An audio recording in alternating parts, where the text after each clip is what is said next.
All right, we couldn't get Captain Ron, one of the stars of Tahoe, in on the show, so we did the next best thing. We got Mark Salmon. He's a star as well. You talk about social media, though. Man, oh man, we do a story with Mark off the charts. Mark, you're onto something. The topics that you pick generally have a lot of interest and a lot of effect here for people in the Tahoe community. Normally, we're talking to you about real estate. Today, I want to ask you some thoughts about local politics, Mark. Yeah, I appreciate it, Pete. And I really, really try to take a more balanced approach. I guess I can poke buttons pretty easily with people, but it's like, I think that's my most frustration nationally, locally, is these extremist points of view and being very reactionary, right? Like politicians, I think they knee jerk. They're there for a short amount of time. They want to make a difference, but sometimes they're so quick to react that they push things the opposite direction. Then we got to go correct those, and it's this ongoing cyclical situation where nothing ever gets done, and it's just very, very frustrating. All right, so let me ask the question, right? So a lot of times you bring up some topics that are politically very sensitive, right? I'm sure you're very balanced. You point out the good and the bad of both sides. But what are you getting the most feedback on some of the local issues? Yeah, I mean, vacancy tax still at the top.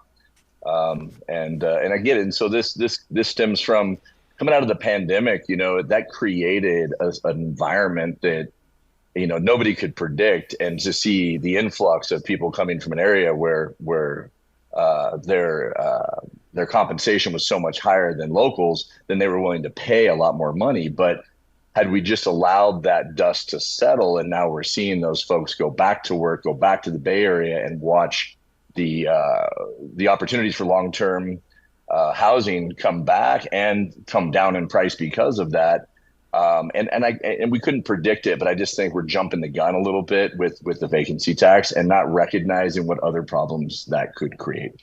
So talk about the vacancy tax for just a minute. It sounds like maybe it was a rush or knee-jerk reaction to get it on the ballot.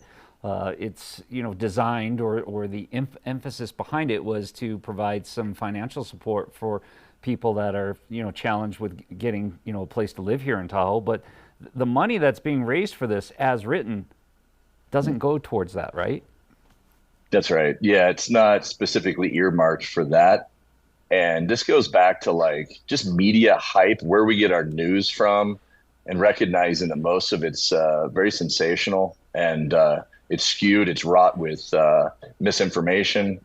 And so if you're going to rely on just hearing from neighbors or social media platforms, next door, different apps like that for your news, for your fact, I would just suggest do a little bit more research. Like, people just anecdotally, like, our population is being reduced and we're losing kids in schools and there's no place to live. And it's like that may be true, but I would say call real sources and vet that information and make sure, because I can tell you for certain that property managers are pretty fully loaded right now, actually, with quite a bit of opportunities for folks. And look, it may not be the exact number you're looking for, that it could be potentially well below their mortgage.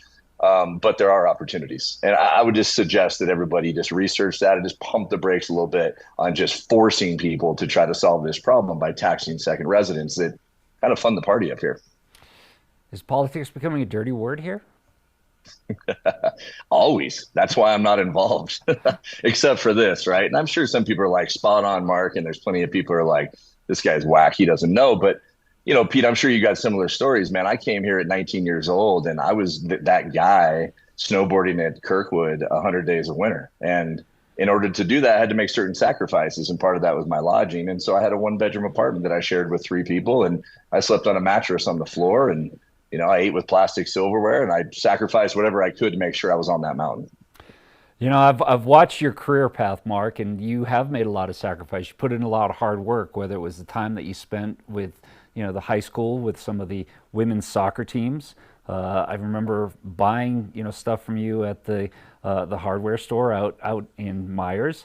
And look at you today. I mean, so a lot of that does come from hard work and sacrifice. And I think you're spot on in bringing some of these topics to the forefront. People want to get in touch with you. What's the best way? There's never enough time to hash this one out. TahoeSalmon.com is my website. Cell number 530-318-7637. All right, if you're in the market for real estate, there's probably not many people out there more knowledgeable in the real estate market in Lake Tahoe. Give Mark a call. But if you want to talk about some area politics or some issues that affect the community today and going forward, give Mark a call as well. Thank you, Mark, for joining us, and stay tuned. More of the Tahoe Tonight Show coming right up. Thanks, Pete.